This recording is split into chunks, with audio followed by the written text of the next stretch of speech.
एक डिब्बा और होगा। ओ माय गॉड, भाभी आप इतनी रात को, आपने तो हम सबको डरा ही दिया।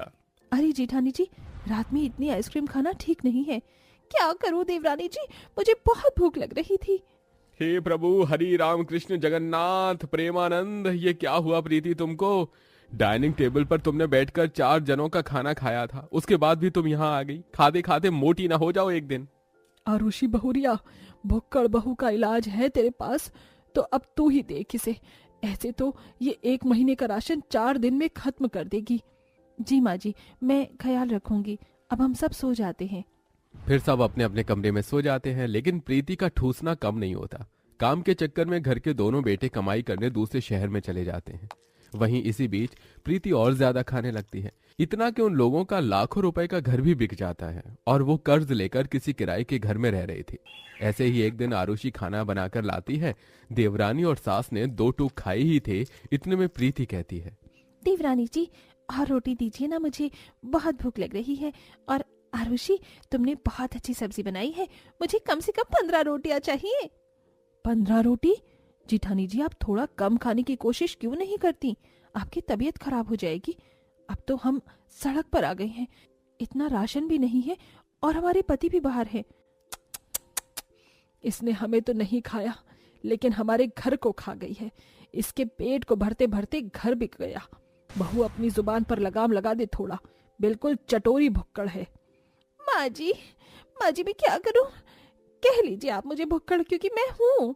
जरा से खाने से मेरी भूख शांत नहीं होती। यह कहकर प्रीति उठकर बाहर चली जाती है और आसपास की हलवाई और स्नैक्स की दुकान से कभी कुछ चीज तो कभी छोले भटूरे चुरा चुरा के खाने लगती है।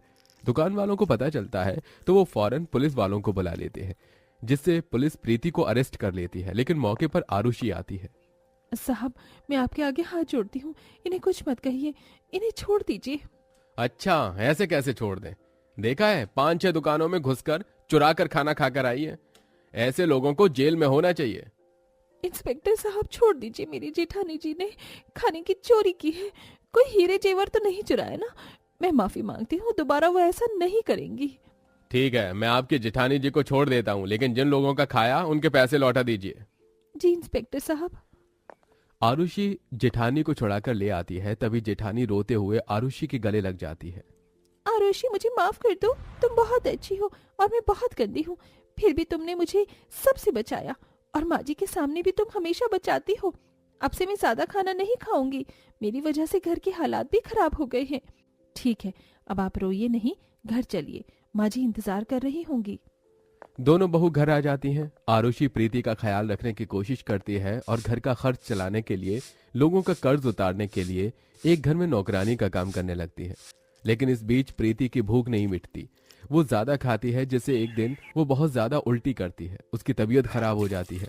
आरुषि फौरन उसे अस्पताल में भर्ती कराती है, जहां डॉक्टर को उसका ऑपरेशन करना पड़ता है। ऑपरेशन के पैसों का इंतजाम करने के लिए आरुषि जमींदार से पैसे लेकर बिल भरती है। कुछ देर बाद प्रीति होश में आती है। डॉक्टर साहब, अब मेरी बहू कैसी है? चिंता मत कीजिए, अब वो बिल्कुल ठीक है और अब वो ओवर ईटिंग भी नहीं करेगी। माँ जी, देवरानी जी, मैंने आपको बहुत परेशान कर दिया ना, अब मैं बिल्कुल भी ज्यादा नहीं खाऊंगी। अब आप ठीक है ना? तो हमें संतुष्टि है, मैं आपको खाने भी नहीं दूंगी। प्रीति ठीक होकर घर आ जाती है और घर का खर्चा निकालने के लिए सास बहू मिलकर एक ढाबे को चलाती है, जिससे धीरे धीरे वो सारे कर्जे भर देती है। इसी बीच दोनों के पति भी आ जाते हैं, जो कर्जा उतारने में मदद